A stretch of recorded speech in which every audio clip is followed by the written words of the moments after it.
हमारे सूरज की फीकी रोशनी के पार एक बहुत ही रहस्यमय दुनिया छिपी हुई है। हमारे सौरमंडल के आखिरी ग्रह के बाद और ऑट क्लाउड की रहस्यमय दुनिया से भी दूर इस अनंत और रहस्यों से भरे अंधकारमय अंतरिक्ष में एक ऐसी जगह मौजूद है जिसे हम हमेशा से पाने का सपना देखते आए हैं, पर शायद अभी वहां तक पहुंचना इंसानी सभ्यता के लिए एक बड़ी चुनौती है। अल्फा सेंटोरी, हमारा सबसे करीबी स्टार सिस्टम, एक चमकती रोशनी जो रात के आसमान में आस जगाती है कि शायद हम इस ब्रह्मांड में अकेले तो नहीं हो सकते। एक उम्मीद है अपने घर को लेकर कि क्या हुआ अगर एक दिन धरती रहने लायक नहीं रहेगी, ये स्टार सिस्टम हमारा नया घर होगा। लेकिन इसके साथ ही एक परेशान करने वाली दूरी भी है। ऐसी क्या वजह है जो वहां तक हमारा पहुंचना लगभग असंभव लगता है? और अगर हम कभी अपनी इच्छा और टेक्नोलॉजी को साथ लाकर इंटरस्टेलर के इस लंबे फासले को कभी पार कर पाए तो हमें वहां पर क्या मिलेगा? एक नई दुनिया या एक और हताशा जो हमें याद दिलाएगी कि हम ब्रह्मांड के सामने कितने छोटे हैं। तैयार हो जाइए अल्फा सेंटोरी के एक हैरान करने वाले सफर पर, क्योंकि यहाँ पर हम अल्फा सेंटोरी के अनेकों रहस्यों को सुलझाने वाले हैं। ये यात्रा अद्भुत होगी, असंभव लगेगी और एक ऐसे सच का सामना करवाएगी जो शायद हमें अपने यूनिवर्स और खुद की एग्जिस्टेंस पर सोचने के लिए मजबूर कर दे। सितारे हमें बुलाते जरूर हैं, पर साथ ही ये चेतावनी भी देते हैं कि उन तक का रास्ता अंधेरों से घिरा है। Alpha Centauri, a system of mystery. Alpha Centauri सिर्फ एक तारा नहीं है, बल्कि एक ऐसा सिस्टम है जो जटिलताओं और आश्चर्यों से भरा पड़ा है। इसमें 3 बड़ी सेलेस्टियल बॉडीज हैं। अल्फा सेंटोरी ए, एक ऐसा तारा जो बिल्कुल हमारे सूरज के जैसा ही है और इसे ऑफिशियली रीगल कैंटोरस के नाम से जाना जाता है। इस सिस्टम का दूसरा तारा है अल्फा सेंटोरी बी, इसे टॉलेमैन भी कहा जाता है। और आखिरी है रहस्यों से भरा अल्फा सेंटोरी सी, जिसे प्रॉक्सिमा सेंटोरी के नाम से भी जाना जाता है। ये एक रेड ड्वार्फ है जो इन दोनों के आसपास 0.2 लाइट ईयर्स की दूरी पर घूमता है। एक अकेला घूमता तारा जो अपने स्टेलर फैमिली के एकदम किनारे पर है। प्रॉक्सिमा सेंटोरी के पास एक सीक्रेट है, एक प्लेनेट जिसका नाम है प्रॉक्सिमा बी। 2016 में इसे डिस्कवर किया गया। ये रॉकी एक्सोप्लैनेट अपने स्टार के बहुत करीब है, बस 0.049 एस्ट्रोनॉमिकल यूनिट्स की दूरी पर। लेकिन फिर भी ये प्रॉक्सिमा सेंटोरी के हैबिटेबल जोन में है। तो क्या ये हमारी मानव सभ्यता का दूसरा घर हो सकता है? क्या ये संभव है, या फिर यहाँ कुछ ऐसी परिस्थितियां हैं जो हमेशा के लिए इस ग्रह को रहस्यों के अंधेरे में ही रखेंगी? प्रॉक्सिमा बी हमारा सबसे करीबी नोन एक्सोप्लैनेट है, सिर्फ 4.246 लाइट ईयर्स की दूरी पर। कॉस्मिक टर्म्स में देखें तो ये बिल्कुल पास लगता है, लेकिन इस पास होने का मतलब है 40 ट्रिलियन किलोमीटर्स की दूरी। ये इतनी बड़ी दूरी है कि लाइट, जो कि यूनिवर्स की सबसे तेज चीज है, उसे भी ये फासला पार करने में 4.3 साल लग जाते हैं। हमारे जैसे इंसानों के लिए जो इस ब्रह्मांड में बस कुछ क्षणों के लिए हैं, जो अपनी धीमी स्पेसशिप से बंधे हैं, तो ये चैलेंज हमारे लिए और भी बड़ा हो जाता है। प्रॉक्सिमा बी तक पहुंचना सिर्फ एक यात्रा नहीं है, ये एक इम्पॉसिबल के साथ एक शर्त लगाने जैसा है। तो फिर हम प्रॉक्सिमा बी के सपने क्यों देखते हैं? शायद इसलिए कि ये एक ऐसी मिस्ट्री है जो सुलझने का इंतजार कर रही है, एक पजल का हिस्सा जो हमारे एग्जिस्टेंस के ग्रैंड नैरेटिव में एकदम फिट होता है। लेकिन हम इस अनजान जमीन पर कदम रखें, इससे पहले हमें एक कठोर वास्तविकता का सामना करना होगा। एक ऐसी रियलिटी जो हमसे ऐसे सवाल पूछती है जिनका सामना करने से शायद हम डरते हैं। The abyss between stars. जरा सोच कर देखिए, प्रॉक्सिमा सेंटोरी तक की दूरी अर्थ और सन के बीच की दूरी से 2,66,000 गुना ज्यादा है। धरती और चांद की दूरी से करीब 103 मिलियन टाइम्स ज्यादा है। वॉयेजर 1 जो कि ह्यूमैनिटी का सबसे तेज इंटरस्टेलर स्पेसक्राफ्ट है, उसे वहां तक पहुंचने में 75,000 साल लग जाएंगे। 75,000 साल, तब तक शायद हमारी सभ्यता धूल बन चुकी होगी, और या फिर हम ये कब के भूल चुके होंगे कि हमने कभी वॉयेजर नाम के प्रोब्स को लॉन्च भी किया था। Record breaking Parker solar probe जो कि 7 लाख किलोमीटर पर आवर की स्पीड से चलता है, उसे भी इस ट्रिप को पूरा करने में 6,500 सालों का समय लग जाएगा। ये नंबर्स सिर्फ डराने वाले नहीं हैं, ये हमें याद दिलाते हैं कि टेक्नोलॉजी के मामले में हम अभी विकास के एकदम शुरुआती लेवल पर हैं। अल्फा सेंटोरी तक पहुंचना कोई सिंपल चैलेंज नहीं है। ये एक ऐसी यात्रा होगी जो फिजिक्स, इंजीनियरिंग और ह्यूमन इमेजिनेशंस की सीमाओं को तोड़कर उनसे आगे निकलने की डिमांड करेगी। और फिर भी जब हम इस अनंत ब्रह्मांड में झांकते हैं तो एक अजीब सवाल उठता है, क्या हम इसे पार करने के लिए बने हैं, या यूनिवर्स के पास कुछ ऐसे सीक्रेट्स हैं जो शायद हमें नहीं खोलने चाहिए। The barrier of light, a cosmic conspiracy. सन 1905 में एल्बर्ट आइंस्टाइन ने अपनी स्पेशल थियरी ऑफ रिलेटिविटी के साथ हमारी रियलिटी को समझने का तरीका बदल दिया। इस थियरी के कई बड़े रहस्यों में से एक थी एक कड़वी लेकिन साफ सच्चाई। कोई भी ऑब्जेक्ट जिसका मास है वो लाइट की स्पीड को पार नहीं कर पाएगी। ये सिर्फ एक सुझाव नहीं है, ये एक कॉस्मिक रूल है जिसे तोड़ा नहीं जा सकता, जो स्पेस टाइम के फैब्रिक में हमेशा के लिए रखा गया है। जब कोई ऑब्जेक्ट एक्सेलरेट करता है तो उसकी एनर्जी मास में बदलती है। वो जितनी तेजी से चलेगा उतना ही ज्यादा वो भारी होता जाएगा। फिर एक समय ऐसा आएगा कि उसे और तेज होने के लिए अनंत एनर्जी की जरूरत होगी। जरा सोच कर देखिए, अगर एक एस्ट्रोनॉट 99.9% स्पीड ऑफ लाइट तक पहुंचता है तो उसका 80 किलोग्राम का मास बढ़कर लगभग 2 टन हो जाएगा। आप कॉस्मिक स्पीड लिमिट के जितना करीब पहुंचते हैं, रफ्तार बढ़ाने की चुनौती उतनी ही बड़ी हो जाती है।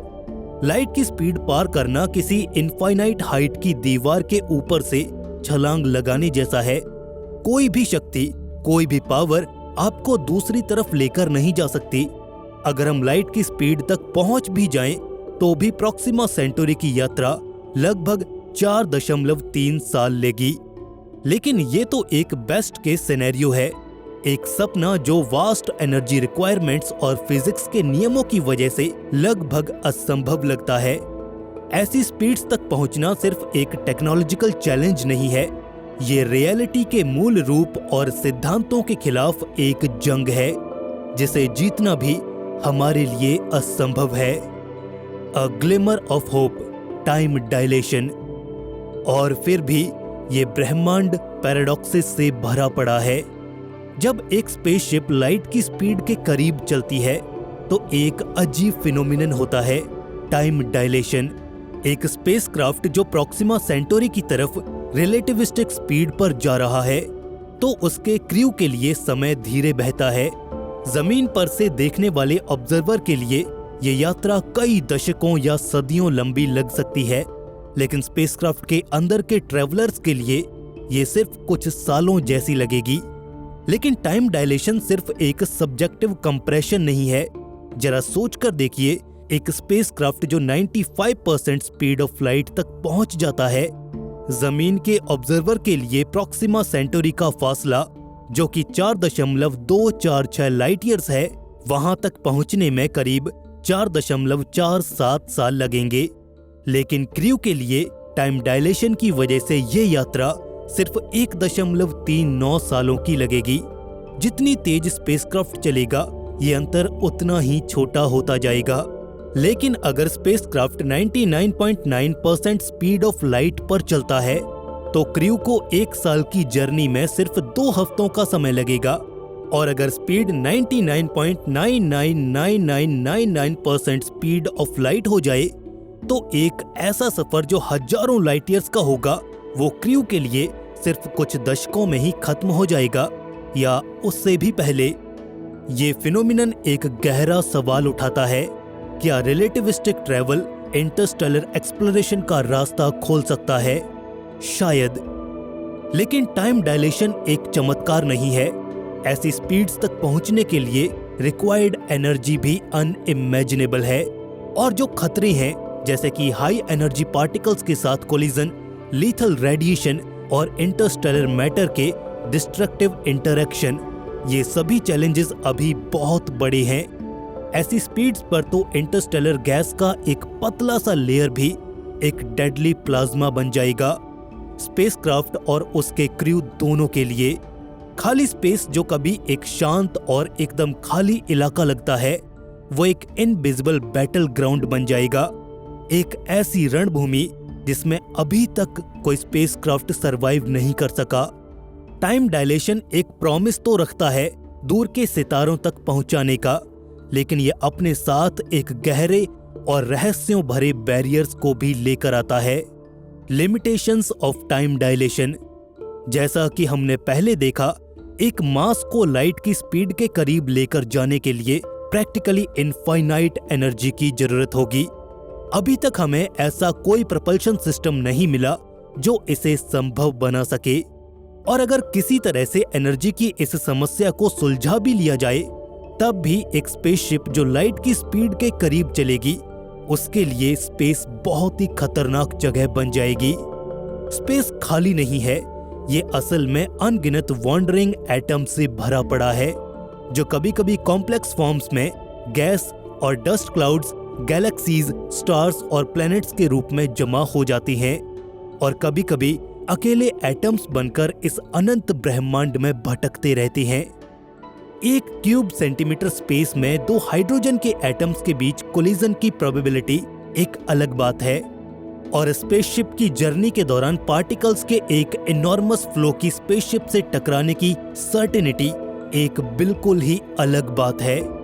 लो स्पीड्स पर तो पार्टिकल्स हार्मलेस होते हैं, लेकिन एक्सेलरेशन के साथ ये एक खतरनाक बारिश के रूप में बरसते हैं, जो प्रोजेक्टाइल्स और हाईली पेनिट्रेटिंग आयोनाइजिंग रेडिएशन के रूप में स्पेसक्राफ्ट को सीवियर डैमेज पहुंचा सकते हैं। और स्पेसशिप के अंदर रहने वाले क्रू के लिए एटमॉस्फेयर एक्सट्रीमली रेडियो एक्टिव हो जाता है। ऐसे पार्टिकल्स जो स्पीड ऑफ लाइट के बेहद करीब ट्रेवल करते हैं, वो इतनी एनर्जी एक्वायर कर लेते हैं कि ये किसी भी फॉर्म ऑफ लाइफ के लिए खतरा बन जाती हैं। इतनी तेज रफ्तार पर अगर एक बेहद पतले नेबुलर क्लाउड को भी पार किया जाए तो ये पूरी स्पेसशिप को डिस्ट्रॉय कर सकता है। Social and temporal disconnection, a lonely future. फिर चाहे हम सारे टेक्निकल चैलेंजेस को पार भी कर लें, लेकिन फिर भी एक असंभव समस्या बची रहेगी।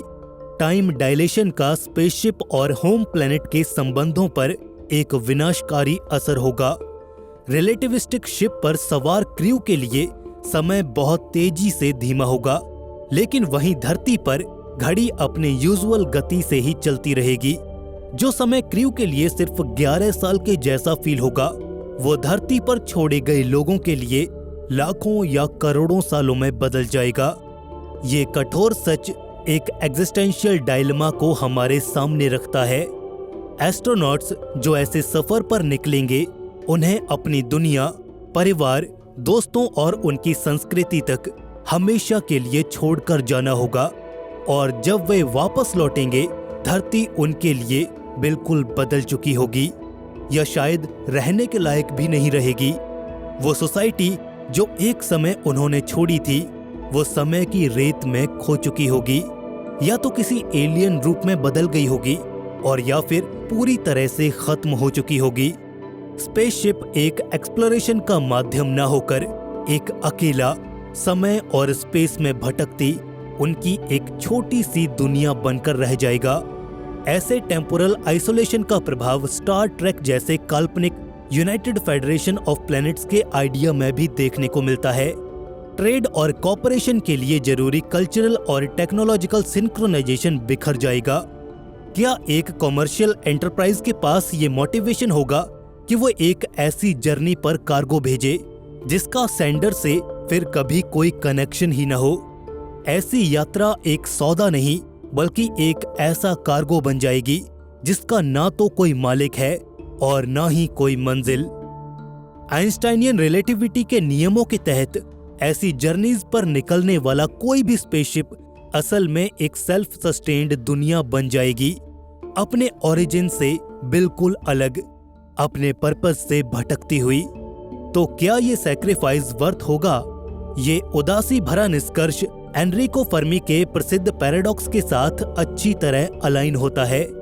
अगर एडवांस सिविलाइजेशंस एग्जिस्ट करती हैं, तो वो हमें अभी तक क्यों नहीं मिली? शायद इसका जवाब इसमें नहीं है कि वो एग्जिस्ट ही नहीं करते, बल्कि इस यूनिवर्स के नियमों द्वारा थोपे जाने वाले क्रूअल बैरियर्स में है। टाइम डायलेशन एक कठोर सच्चाई को हमारे सामने रखता है। चाहे हम इन बैरियर्स को पार भी कर लें, एक रिलेटिविस्टिक स्पेसशिप के क्रू के लिए उनके प्लेनेट पर समय अपनी यूजुअल गति से ही चलता रहेगा। पीढ़ियां गुजर जाएंगी, सिविलाइजेशंस उठेंगी और गिरेंगी। जब तक क्रू वापस लौटेगा, उनकी दुनिया उनके खुद के लिए ही पूरी तरह बदल चुकी होगी या शायद पूरी तरह खत्म हो चुकी होगी। तो फिर ऐसी जर्नी का मकसद ही क्या होगा? अल्फा सेंटोरी तक एक मिशन सिर्फ फिजिकल स्पेस को पार करने की बात नहीं है। ये समय और यादों के उन रिश्तों को तोड़ देगा जो हमें इंसानियत से बांधते हैं, हमें इंसान बनाते हैं। The Fermi paradox, a stark reminder. ये कंक्लूजन हमें एक डरावनी और गहरी बात की तरफ ले जाता है जो कभी एनरिको फर्मी ने पूछी थी। अगर एडवांस सिविलाइजेशंस एग्जिस्ट करती हैं, तो वो हमें अभी तक क्यों नहीं मिली?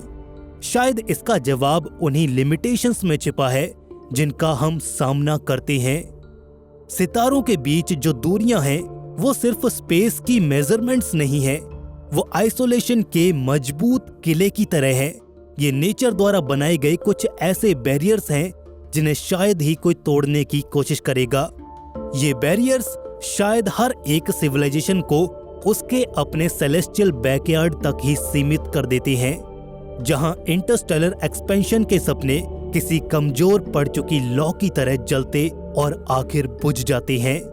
अल्फा सेंटोरी हमारे नजदीक होने के बावजूद भी एक ऐसा सपना बनकर रह जाता है जो सिर्फ बहुत हिम्मत करने वालों और जो अपनी दुनिया के लिए सब कुछ त्याग सकें, सिर्फ उन्हीं के लिए है। क्या ये बात जो विजिटर्स की नॉन एग्जिस्टेंस को दिखाती है, ये उन सभ्यताओं की हार का संकेत है, और या फिर ये और भी ज्यादा गहरी चेतावनी है कि वाकई हम इस अनंत अंधकार में बिल्कुल अकेले हैं? A new hope, robotic explorers and light sails. पर हम ये जानते हैं कि जहां इंसान काम नहीं आ सकते, वहां शायद मशीनें सफल हो सकती हैं। इंटरस्टेलर एक्सप्लोरेशन का फ्यूचर शायद रोबोटिक प्रोब्स के हाथ में हो। मिनिएचराइज्ड मार्वल्स जो स्पीड ऑफ लाइट के फ्रैक्शंस पर सफर करने की कैपेसिटी रखते हैं। कॉन्सेप्ट्स जैसे कि वॉन न्यूमन प्रोब्स जो सेल्फ रेप्लिकेशन और कॉलोनाइजेशन कर सकते हैं। ह्यूमैनिटी का सार वो सितारों तक फैला सकते हैं, या शायद लेजर सेल्स जो फोकस्ड लाइट बीम से ड्रिवन होंगी। लाइट वेट प्रोब्स को एक्सेलरेट करके स्पीड ऑफ लाइट के 20% तक लाया जा सकता है, और सिर्फ 21 सालों में इसके साथ अल्फा सेंटोरी तक पहुंचा जा सकता है। ये सॉल्यूशंस कोई साइंस फिक्शन का हिस्सा नहीं है, बल्कि ये हमारी वास्तविकता के बेहद करीब हैं। ये यात्रा फिर भी आसान नहीं होगी और ऑब्स्टेकल्स बहुत बड़े हैं, लेकिन ह्यूमैनिटी कभी इम्पॉसिबल करने से पीछे नहीं हटी है। क्या ये मशीन्स एक दिन हमें ऐसे सीक्रेट्स भेजेंगी जिनके बारे में हमने सोचा भी नहीं था? Conclusion, the eternal mystery. Alpha Centauri हमेशा से एक पहेली है, एक ऐसा रहस्य जो इंसानी पहुंच के किनारे पर है। ये हमें नई दुनियाओं की खोज करने के लिए प्रेरित करता है, लेकिन साथ ही हमें हमारी सीमाओं की याद दिलाता है। चाहे हम एक सेंचुरी में, एक मिलेनियम में, या फिर कभी भी हम यहाँ तक न पहुँच पाएं, अल्फा सेंटोरी का ये सपना हमेशा ह्यूमैनिटी को इंस्पायर करता रहेगा कि हम ऊपर आसमान को देखें, सवाल करें और आगे बढ़ें। आखिर में सितारों की जर्नी सिर्फ एक्सप्लोरेशन के बारे में नहीं है, ये एक अथाह और अनजान ब्रह्मांड का सामना करने और इसी कोशिश में मीनिंग ढूंढने की बात है। हम यहाँ पर अनजान रहने के लिए ही बने हैं या फिर शायद हम एक दिन इन सितारों के साथ ही जुड़ जाएंगे। चाहे कुछ भी हो, ये मिस्ट्री बरकरार रहेगी। प्रॉक्सिमा बी इंसानों द्वारा खोजा गया अब तक का सबसे रहस्यमयी और कमाल का एक्सोप्लैनेट। 6 सालों पहले खोजा गया ये ग्रह हमारे सूर्य के सबसे करीबी स्टार सिस्टम में मौजूद है। ये मंगल ग्रह और धरती की ही तरह एक रॉकी प्लेनेट है, यानी यहाँ पर एक सख्त चट्टानी सतह मौजूद है। अनलाइक अदर एक्सोप्लैनेट्स जो कि जुपिटर की तरह सिवाय गैसों के कुछ और नहीं है। प्रॉक्सिमा बी एक टर्नरी स्टार सिस्टम में मौजूद है, यानी कि वो 3 अलग अलग तारों से बने एक सौर मंडल में स्थित है। हालांकि ये चक्कर महज एक ही तारे प्रॉक्सिमा सेंटोरी का लगाता है। प्रॉक्सिमा सेंटोरी एक रेड ड्वार्फ स्टार यानी कि एक ऐसा तारा है जो अपने जीवन के अंतिम कुछ करोड़ सालों को जी रहा है। इसने अपने जीवन काल के अधिकतर हिस्से को जी लिया है, जिस कारण इसमें मौजूद फ्यूल खत्म हो चुका है। किसी भी तारे पर हाइड्रोजन खत्म होने के बाद वहाँ होने वाले फ्यूजन रिएक्शन की रफ्तार धीमी पड़ जाती है और वह धीरे धीरे ठंडा पड़ने लगता है, जिसके कारण उससे निकलने वाली हीट और लाइट का दायरा घटकर काफी छोटा हो जाता है। और इसी स्पेशल कंडीशन के चलते प्रॉक्सिमा बी अपने सूरज के इतने पास होते हुए भी अपने भीतर जिंदगी को जन्म दे सकता है, या फिर यूं कहें कि जन्म दे चुका, महज उसे हम इंसानों को दिखना बाकी है। आज की इस डॉक्यूमेंट्री में हम आपको लेकर चलेंगे प्रॉक्सिमा बी प्लेनेट पर, जिसकी सतह पर उतर आप वहाँ के अनुभव ले पाएंगे। आप वहाँ सुबह शाम दिन और रात के नजारे लेंगे और वहाँ जिंदगी के पनपते हुए निजाम को समझ पाएंगे।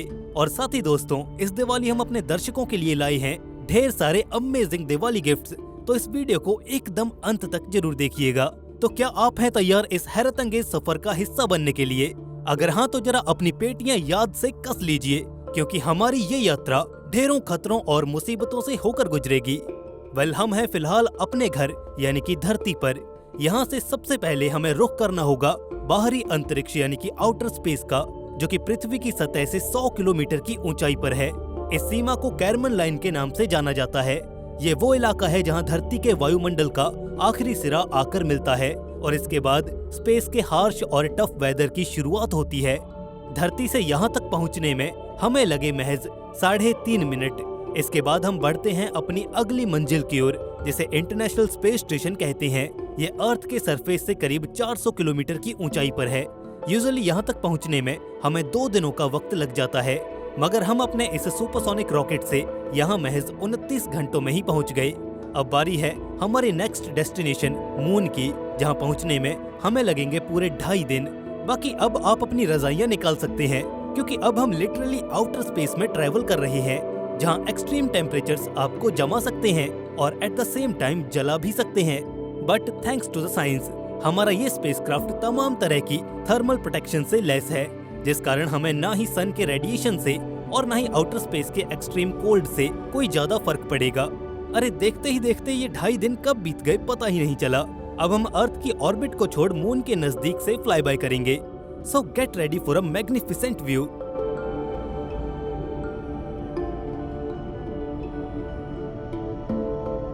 क्यों, मजा आया ना? एनीवेज, इससे आगे का सफर आपके लिए बेहद आरामदायक और चैन भरा होगा, क्योंकि अब हम सीधा तभी आंखें खोलेंगे जब हम मंगल के नजदीक से होकर गुजरेंगे, यानी पूरे 8 महीनों का इंतजार। बाय द वे, ये तो एक बियर के हाइबरनेशन से भी ज्यादा का वक्त है।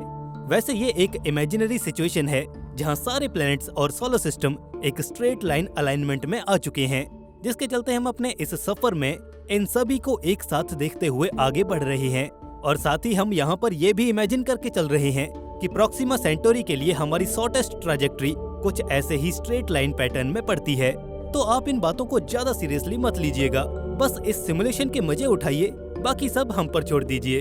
तो दोस्तों, पहले मार्स, फिर जुपिटर, सैटर्न, यूरेनस को फ्लाई बाय करते हुए अब हम आ गए हैं सोलर सिस्टम के लास्ट प्लेनेट नेपच्यून तक। यहाँ तक पहुँचने में हमें टोटल 12 सालों का वक्त लगा।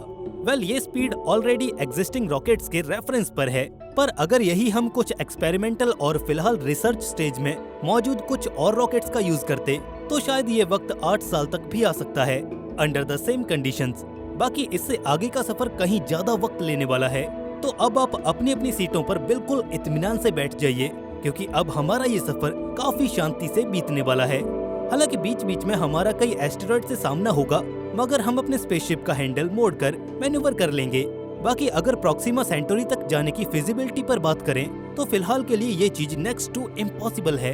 अगर हम करंट टेक्नोलॉजी के सहारे प्रॉक्सिमा बी की यात्रा पर निकलते हैं तो हमें 73,000 सालों का वक्त लग जाएगा, जो कि ऑब्वियसली इम्पॉसिबल ही है। बट अगर हम ऑब्जेक्टिविटी की सीमा को तोड़ इमेजिनेशन की उड़ान भरें तो ये वक्त घटकर महज 4.5 साल भी हो सकता है। जी हाँ, हम बात कर रहे हैं स्पीड ऑफ लाइट की। मान लीजिए कि हमने किसी भी तरह करके एक ऐसा स्पेसक्राफ्ट बना लिया जो लाइट की स्पीड से ट्रेवल करे, irrespective of special relativity and other factors, तो हम ज्यादा से ज्यादा 5 सालों में प्रॉक्सिमा सेंटोरी तक पहुंच जाएंगे और इसके बाद उसे एक्सप्लोर कर सकते हैं। तो फिर आइए एक्सेलरेट करते हैं और पहुंचते हैं Proxima B at the speed of light. So guys, अब हम हैं इस चित्र विचित्र तारामंडल प्रॉक्सिमा सेंटोरी में, जहां एक साथ 3-3 तारे घूमते हुए नजर आ रहे हैं। मगर इन दोनों से हमें क्या, हमारी मंजिल तो ये red dwarf star Proxima Centauri है, जिसके अराउंड ये प्रॉक्सिमा बी प्लेनेट रिवॉल्व कर रहा है। आइए क्विकली हम इसकी ऑर्बिट में दाखिल होते हैं और इस पर एक स्मूथ लैंडिंग की तैयारी करते हैं। Well, it's beginning of landing sequence. On the count of 5 हम इस प्लेनेट की सरफेस पर होंगे। So finger crossed and eyes close because we are good to go.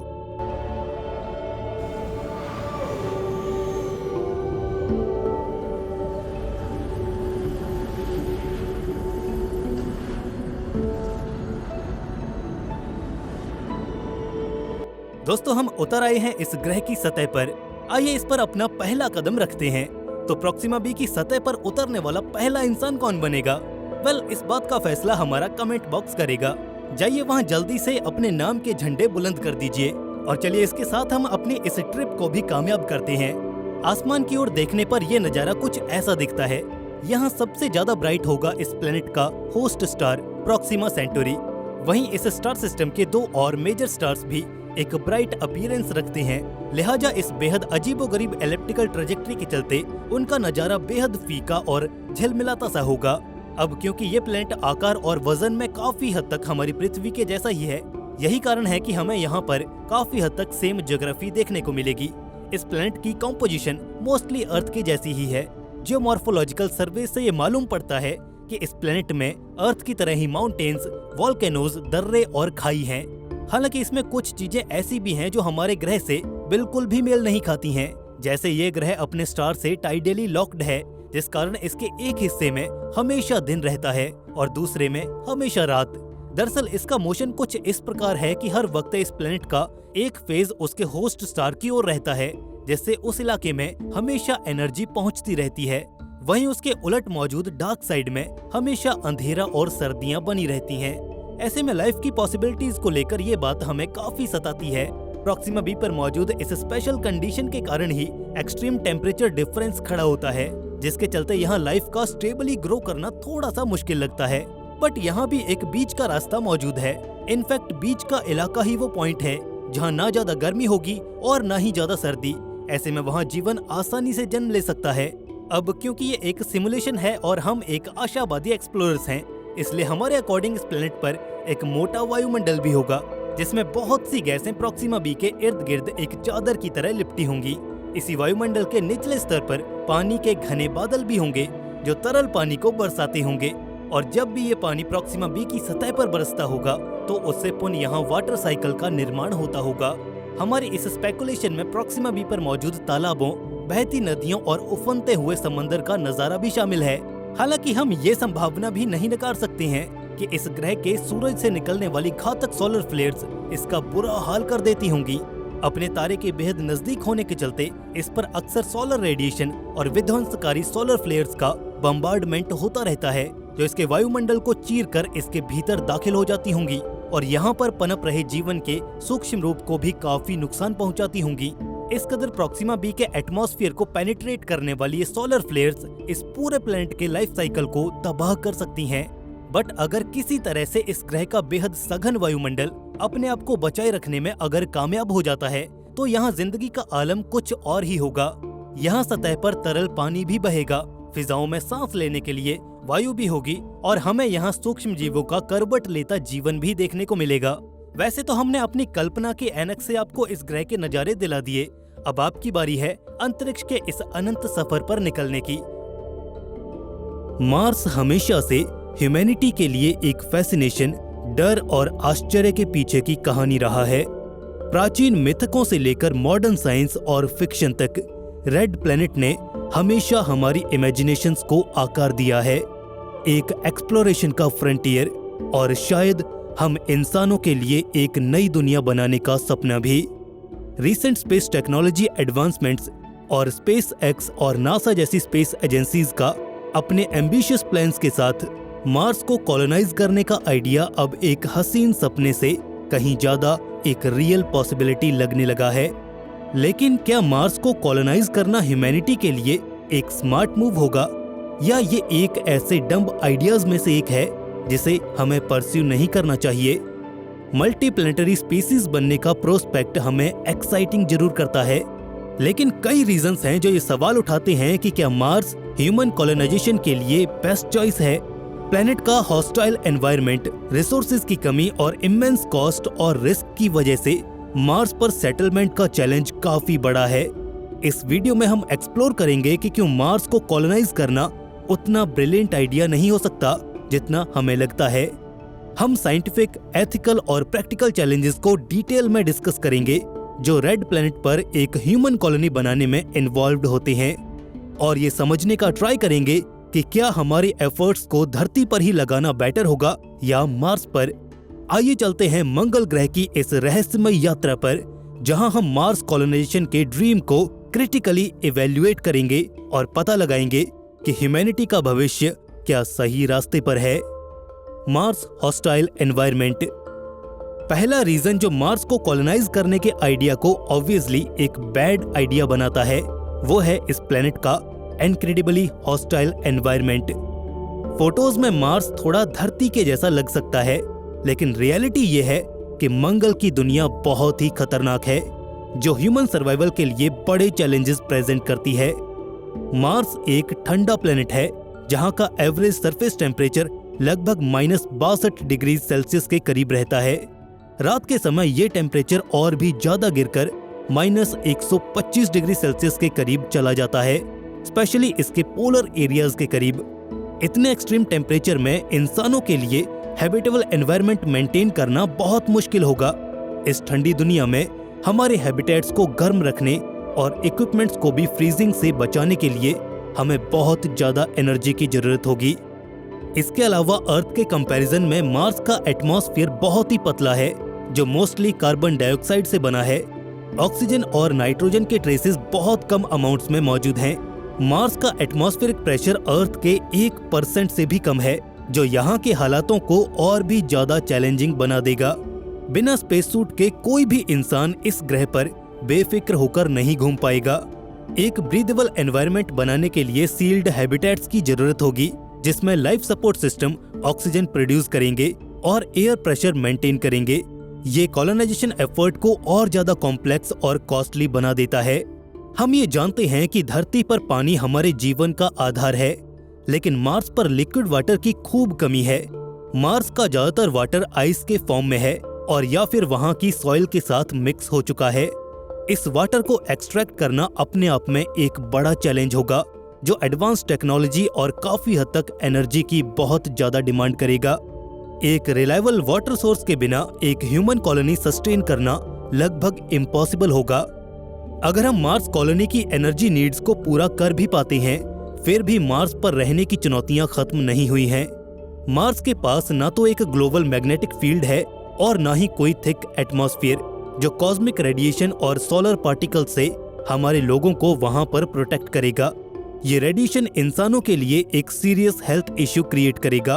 Colony वासियों में कैंसर का रिस्क बढ़ जाएगा और उनके टिश्यूज को डैमेज कर सकता है, और इवन न्यूरोलॉजिकल इफेक्ट्स और यहाँ तक कि उनके डीएनए में गंभीर बदलाव भी कर देगा।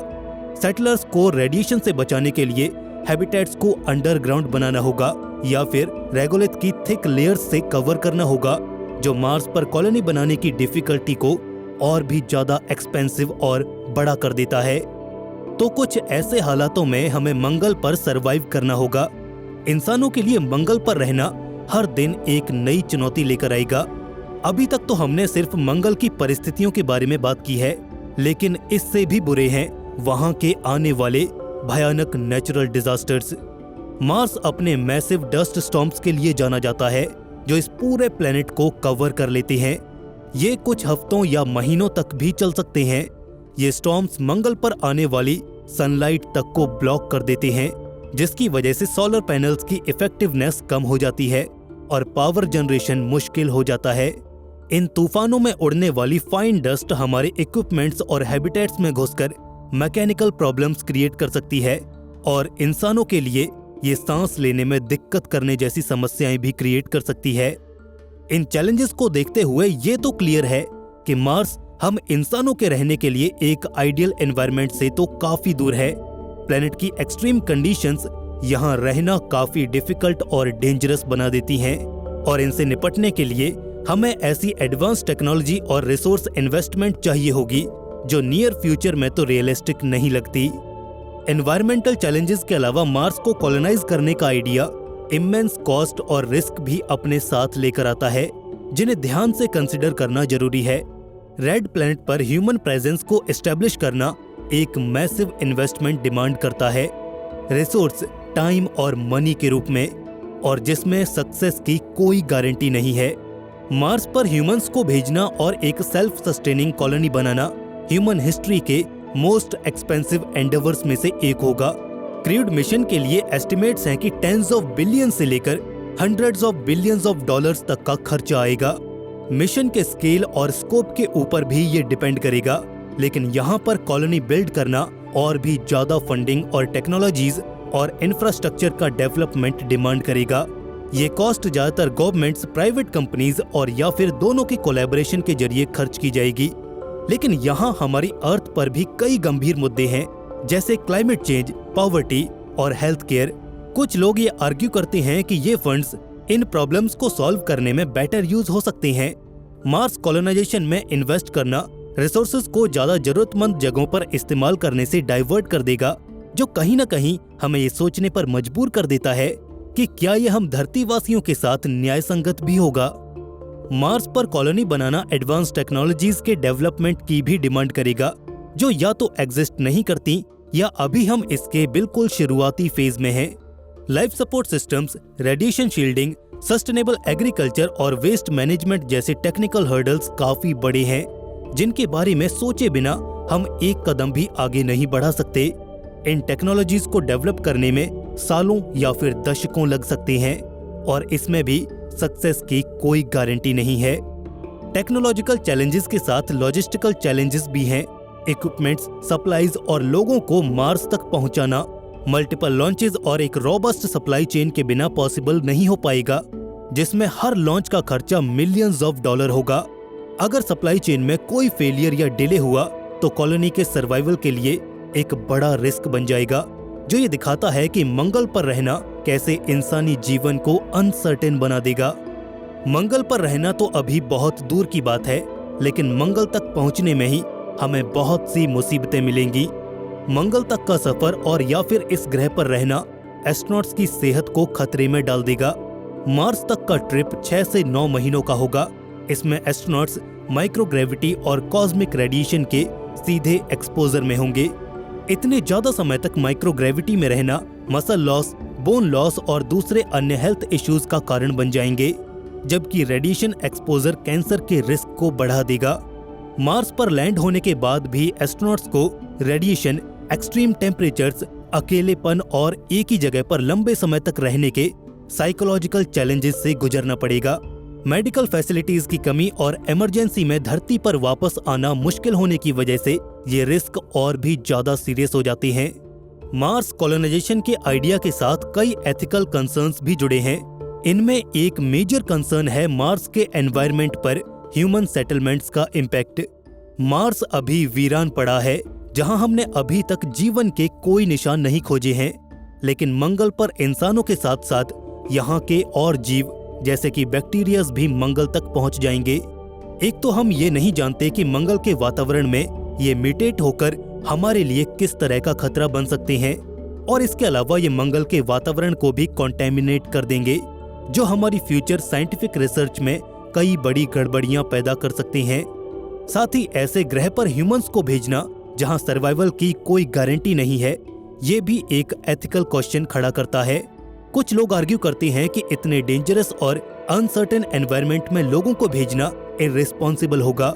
वहीं इंसान मंगल तक पहुंचकर वहां के रिसोर्सेज को भी एक्सप्लॉइट करने लग जाएंगे। क्या इतनी सारी कुर्बानियां देना जायज है? मार्स कॉलोनाइजेशन के सबसे बड़े फंडामेंटल क्रिटिसिज्म्स में से एक है एक क्लियर और कंपेलिंग पर्पस की कमी।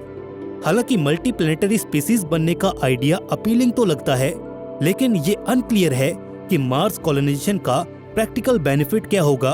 अर्थ के कंपैरिजन में मार्स के पास वो रिसोर्सेज और कंडीशंस नहीं है जो लार्ज स्केल ह्यूमन सिविलाइजेशन को एक लंबे समय तक सपोर्ट कर सके, और ऐसी जगह पर एक परमानेंट प्रेजेंस एस्टेब्लिश करने का कोई तुक नहीं बनता।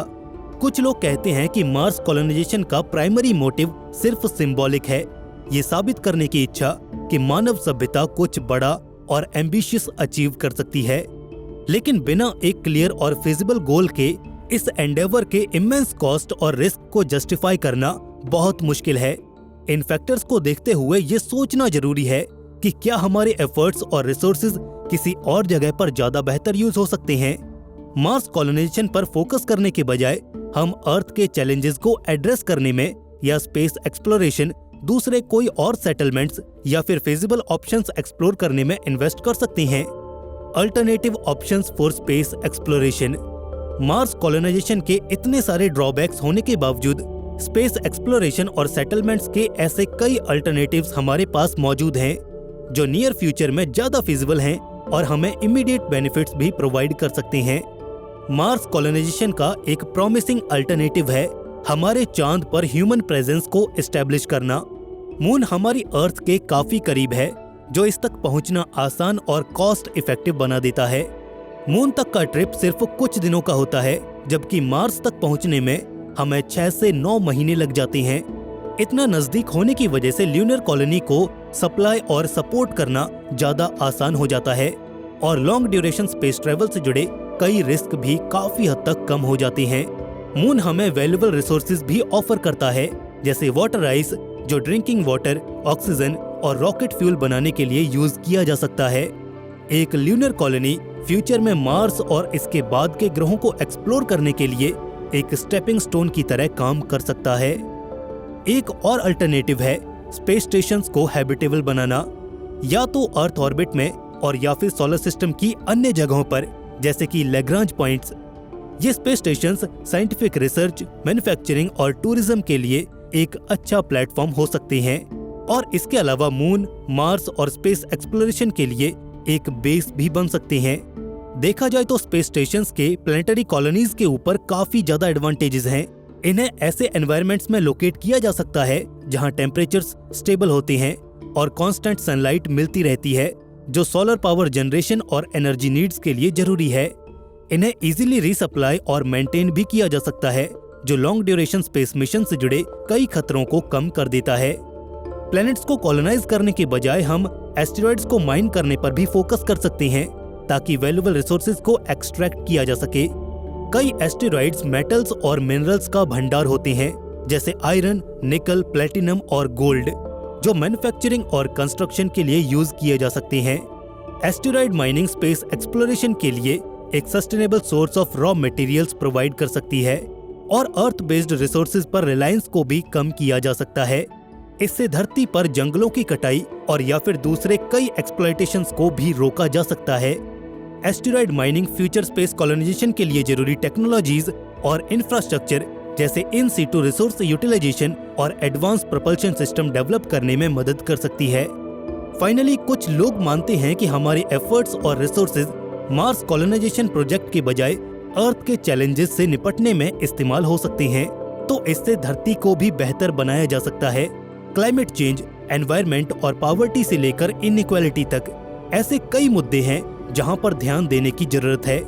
अर्थ पर फोकस करके हम एक बेहतर समाज का निर्माण कर सकते हैं जो पूरी मानव सभ्यता के लिए बेनिफिशियल होगा। रिन्यूएबल एनर्जी, कंजर्वेशन और सोशल प्रोग्राम्स में इन्वेस्ट करना मार्स के कॉलोनाइजेशन से ज्यादा इम्पैक्टफुल हो सकता है हमारे प्लेनेट और इसके इनहेबिटेंट्स की वेलबींग के लिए। कंक्लूजन, मार्स को कॉलोनाइज करने का आइडिया कई लोगों की इमेजिनेशंस में घर कर चुका है, लेकिन जरूरी है कि हम एक कदम पीछे लें और सबसे पहले ये क्रिटिकली इवेल्युएट करें कि क्या ये मानव सभ्यता के लिए सही रास्ता है। मार्स के extreme temperatures, thin atmosphere, liquid water की कमी और रेडिएशन एक्सपोजर जैसे ऑब्स्टिकल्स यहाँ सस्टेनेबल कॉलोनी बनाने को काफी मुश्किल और चैलेंजिंग बनाती हैं। इसके अलावा ह्यूमन सेटलमेंट्स का मार्स के एनवायरनमेंट पर इम्पैक्ट और रिसोर्सेज के पोटेंशियल एक्सप्लॉयटेशन के एथिकल कंसर्न्स भी हैं। मार्स पर फोकस करने की बजाय हमें धरती पर ही फोकस करना चाहिए। इसके अलावा स्पेस और यूनिवर्स की समझ को आगे बढ़ाने के कई तरीके हैं जो मार्स कॉलोनाइजेशन की इमेंस कॉस्ट और रिस्क के बिना भी पॉसिबल हैं। ये हम पर डिपेंड करता है कि हम अपनी ह्यूमैनिटी और अपने प्लेनेट के फ्यूचर के लिए क्या चुनते हैं। इस पर आपकी राय क्या है, हमें कमेंट सेक्शन में जरूर बताइएगा। आपको ये वीडियो कैसा लगा? अगर आपको ये वीडियो पसंद आया तो इसे लाइक और दोस्तों में शेयर जरूर कीजिए। ऐसे ही और इन्फॉर्मेटिव वीडियोस के लिए हमारे चैनल को सब्सक्राइब करके नोटिफिकेशन बेल प्रेस जरूर करें ताकि ऐसे डीप डाइव्स आप मिस न कर पाएं। दोस्तों, जल्द मिलेंगे ऐसे ही एक और नई वीडियो के साथ। तब तक के लिए स्टे क्यूरियस, बी हैप्पी। नमस्कार।